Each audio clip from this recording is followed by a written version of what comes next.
my name's Katie. I operate a website called I Love Markets, and we bring together London's popular markets online in one place. And we represent currently about 12 London boroughs, and people can visit the site, they can find out about all the good markets in London, all the great things on offer. We have a huge directory where people can basically, stalls and shops and cafes and restaurants in the market areas can go, they can promote themselves. It's all about bringing people to the market and keeping markets busy and vibrant, and really helping to promote London's great markets really, because they're really popular tourist attractions. Today we're holding the Markets United launch event. We've basically empowered online sales through the site. So traders, stall traders and market shops can come to the site and they can actually supplement their market trading online at I Love Markets. So the website itself is kind of a retail model, but it's all about kind of keeping the business within the markets. So we promote markets, we promote the market stalls, people can keep people informed about which different markets they're trading at. And it's all about kind of helping to promote the London market scene really. That sounds really cool. I mean, what I've noticed already is that you've got quite a big thing set up, because I mean, yeah, this place is a bit of a maze. It seems quite straightforward when you step in. It's a really interesting venue, the Shoreditch Town Hall basement. I looked at quite a few venues, but when I walked into this one I was like, yes, this is what I want, because it's a labyrinth of lots of different adjoining rooms. It's a blank canvas. As you can see, it's a Grade 2 listed building. It used to be a hospital, so it's got lots of spaces for people to get creative. We've got art installations, we've got our London market photography exhibition. So we held a photo contest which was judged by Runner Joy Dan from Vice. And it was asking people to basically capture the essence of London's markets through the power of photography. So we have the photography exhibition on show today, which is great. We've had loads of people submitting entries, and it was hard to narrow it down to 24 to showcase today, but that's what we've done. We have lots of stalls here, lots of the stalls that you find here today are online. So yeah, it's all kind of working to help promote the site and promote London's markets really. Oh, that's really good. So how do you think, I mean, it's hard for me to picture it, but how do you think it would expand in the future and like get more markets down? Well, yeah, I mean, we had to start, it's such a huge project because it physically, like, I love markets, so I come from a market background. I used to trade in Camden, I've traded in Brick Lane, I've traded in bellow, so I very much come from that kind of love of London's markets. And I never used to live in London, so I always wanted a place to go online where I could get buy the things that you buy in the markets and experience the whole kind of vibe that you do in London's markets. So that's what it's all about really. We're looking to cover more London boroughs as we go forward, so people can add themselves into the directory. And we're building up slowly about 30 different London boroughs, so soon hopefully people will be able to come to the site and find out about markets all across London, because there's actually lots of exciting things going on, and people know about the big markets like Camden, Bellow, Brick Lane, but then there's less known really cool markets that are doing their own thing. Every market has something unique to offer, so there's some really cool, like in Hackney, we're in Hackney here, so there's lots of really cool things going on in Hackney. So I'd say come to the website and have a look around and experience new markets and get a feel for it, because we want to kind of share the love really. How do you normally deal with hagglers? Hagglers? Yeah. Well, it's funny actually, because we want to allow haggling online, so we don't have it now, but we want people to kind of, make an offer, so people can haggle with the traders. And so what we're going to do is, Sorry, you can cut I'll start again. Don't worry. Yeah. Haggling's just part of a market experience really. When you come to the market, you're there to haggle like that. That's the whole, it's a unique shopping experience. So you can actually go and say, do you know what, I don't want to pay this, I'm going to pay that. So that's what it's all about. So you have to expect to get haggles if you're at the market. It's great, it's fun. Well, thanks. No worries, nice to meet you guys. Hello guys, my name is Ryan Nelson, singer-songwriter. Cool. So who are your main inspirations? That's a hard question, but as I'm a singer-songwriter, I kind of stick to I listen to a lot of different people, but I don't get attached to them. So I listen to loads of people. Loads and loads of people. So, You got any favourites? no. You don't? I can tell you who I like now. I like Leanna Hannes. She's quite good. Benedict's own voice. Who else? I like Rudimental. Calvin Harris as well. Yeah, so. It's quite a contrast, isn't it? I know. Well, that's good. It's There's good a few people. It's very wide.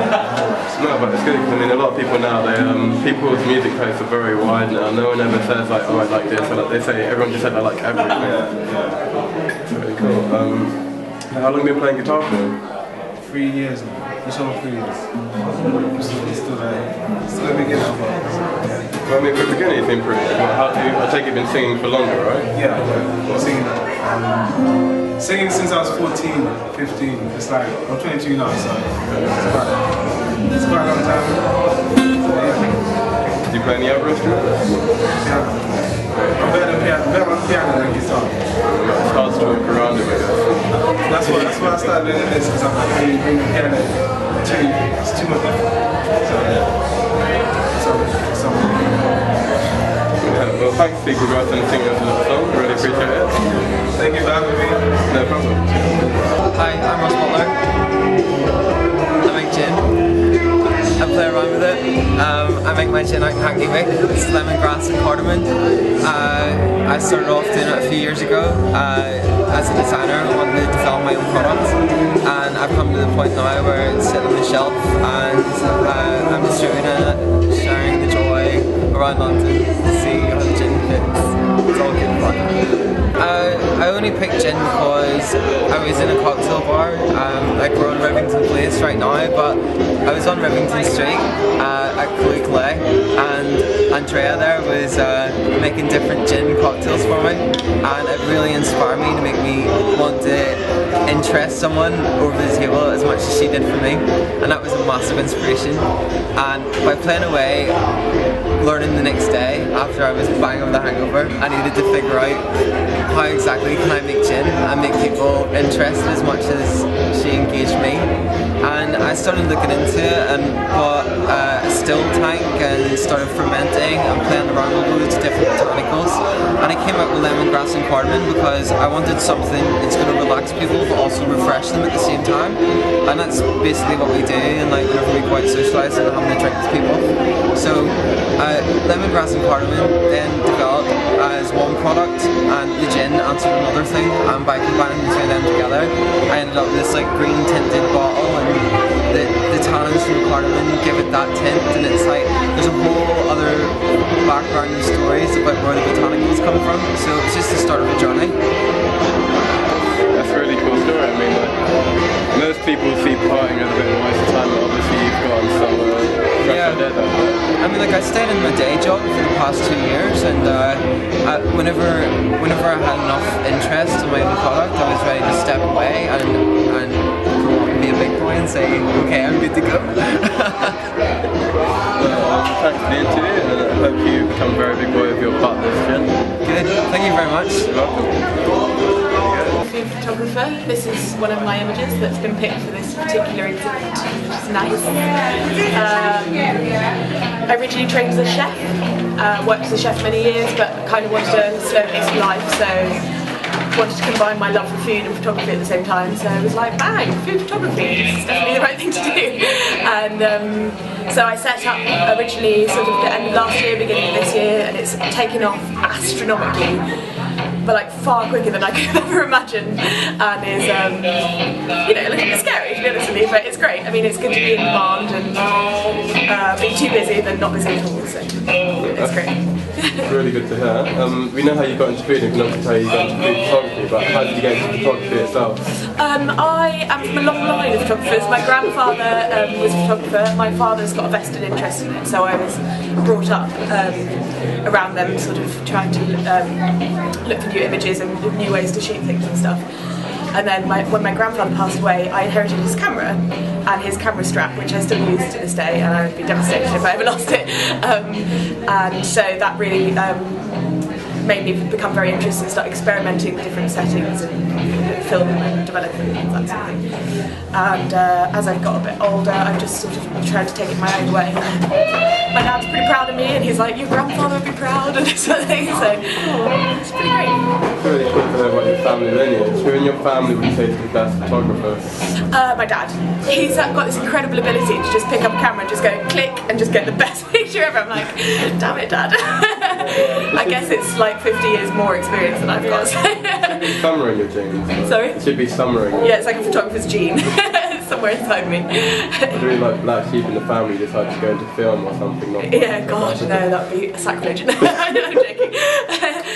No, my sister's actually a really good photographer as well, but she just does it sort of for fun when she's travelling, that sort of thing. But her images are beautiful. I mean, probably far better than I could ever wish to capture if I was just travelling around. But obviously I've got my subject and I really want to stick to it, and I don't want to deviate from the path of food photography, really.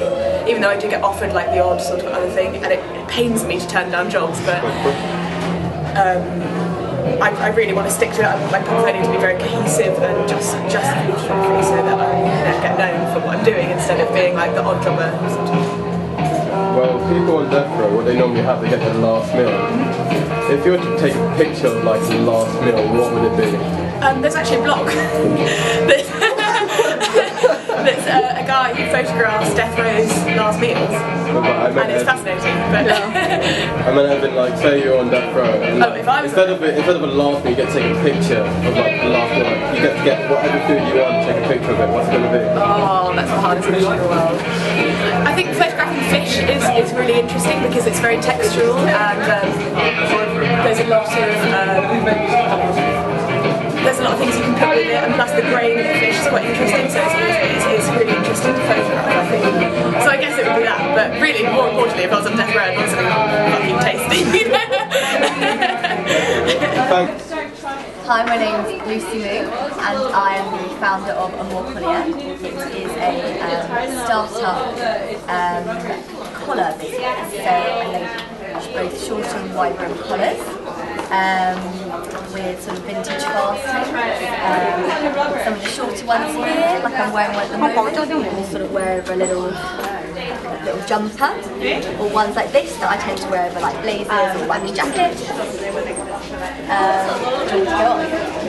I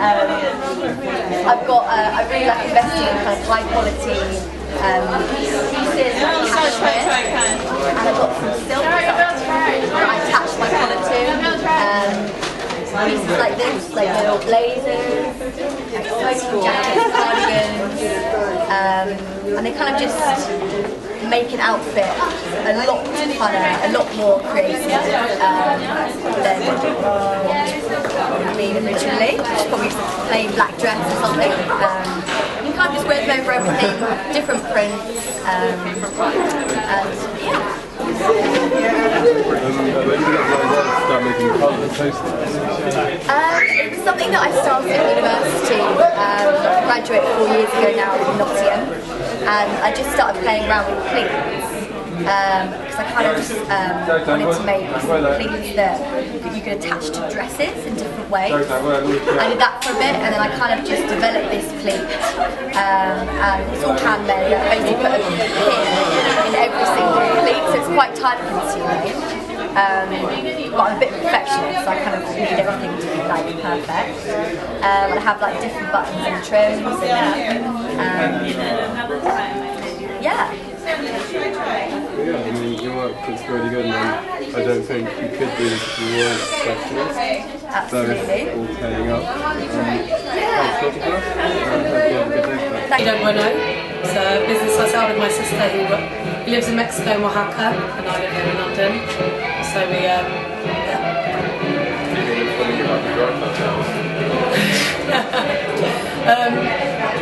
The drug cartels, you know, it's increasingly empowering in many other places in Mexico. Well, that's true. War on drugs. Tell us more about your work.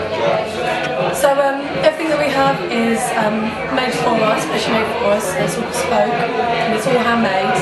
And what we want to do is try and support artisans that use traditional techniques and give them an extra market in order for them to access. So giving them a UK market, even though they're based in Mexico, fair price for everything. We do things like all of our tin is recycled.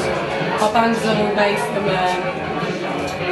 copper wood, which they also replant, so that they're reforesting areas which are being cut down, increasing rates. So yeah, but it's about celebration of Mexican culture and traditions and beautiful things. No, it sounds really good. I mean, a lot of stuff there's really bright and it's really cool. What piece here is your favourite? What piece? I mean, you're wearing quite a few. Yeah, I am. The giveaway. The headdresses are new in this summer, and I think these are maybe my favourite. I don't know. I think that I'm very proud of the bangles because we worked deciding that we wanted bangles and bracelets right through to this end product directly with the artisans. We've never made jewellery before, so I'm proud of the process we went through to make this. I might get one myself if I can fit my hands with it because I've got very big hands. Do you make any of your stuff yourself? No, but I am a maker. Oh, okay. I make things. I do a lot of sewing, embroidery, and I like upcycling more bits of furniture as well. Oh, that's really cool. I mean, like, I'm really rubbish with my hands. Whenever people start talking about making things, I'm always coming out a bit out of my depth. Like, for you, like, the things that you make, like, what's the hardest thing to make? I got big clumsy hands that spit on gin and tonic over someone that we interviewed earlier, but they had a waterproof bag, so they said that. Thank goodness. They were photographers. Oh really? Yeah, okay. But, I mean, what things do you find the hardest to sort of make, but satisfying as well? I guess some more kind of fiddly intricate things. I don't know, I mean I used to make baby mobiles, like small birds, and I'd felt and I'd sequin them and sew them. And they're quite satisfying because when something's covered in glitter, it's quite nice. But yeah, intricate, that's probably the most difficult thing to do. I take it your like bedroom's got glitter in places that are very intricate. It used to be, but I've got an office in my house now, which helps. Yeah, I've got a lot of stuff. Plus all the chairs that I keep on picking up off the street, so you know. Yeah, that upcycling was costing us. At least it's free stuff. At least it's what? At least it's all free to pick up. I do sometimes buy cheap things as well to do, but yeah. What are your favourite markets to go to? I mean, you're obviously in the sort of market right now. Yeah. But like, what markets do you like to go to sort of pick things up? I don't really go to many markets, to be honest. I like Brixton Market. I like in the village, and actually these guys, I love markets who run down Brixton Station Lane. It's quite nice market. I don't know, places where it's not the usual, whereas people have made their own stuff. Normally the markets I end up doing, I go around buying stuff. Yeah. Okay, thanks for taking time out to talk to us. That's alright, pleasure.